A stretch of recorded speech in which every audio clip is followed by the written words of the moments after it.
All right, so thanks for watching that video. Hopefully you learned something about fetal alcohol spectrum disorder or fetal alcohol syndrome. The next one we're going to talk about that's environmental is an STD or STI related.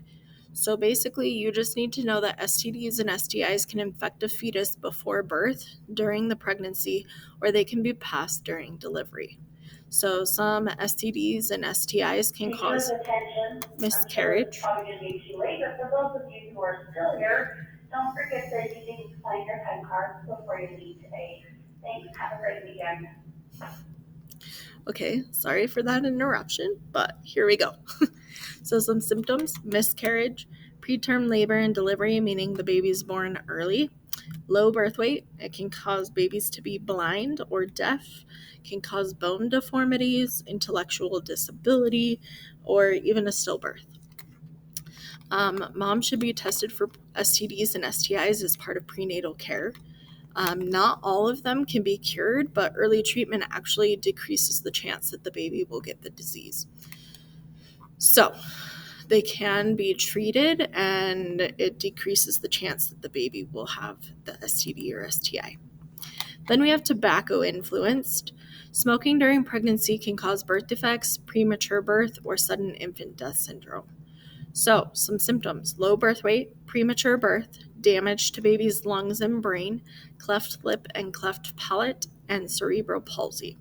So, stay smoke free for a healthy child. Okay. Then we have drug influenced.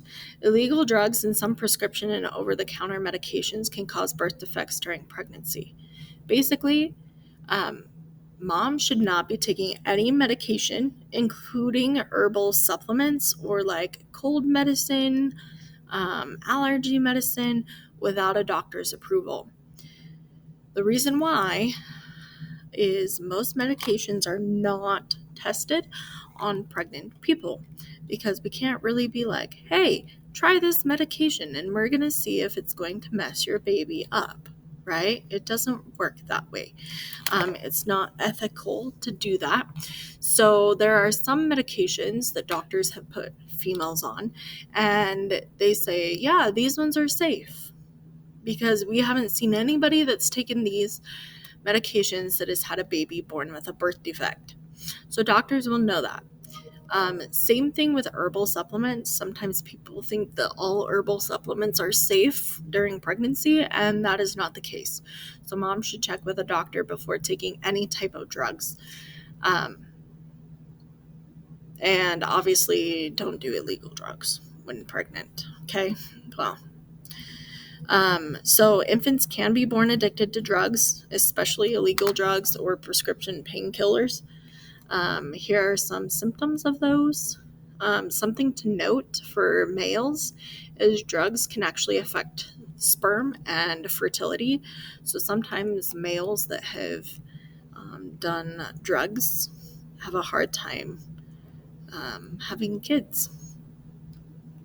So yeah, no drugs Coach T, please come down to the should Block Bank front office. Coach T, please come down to the Block Bank front office. no drugs should be taken unless prescribed or approved by a physician. All right, and here's a video about babies who are born addicted to drugs. So watch that and then move on to the next one with me.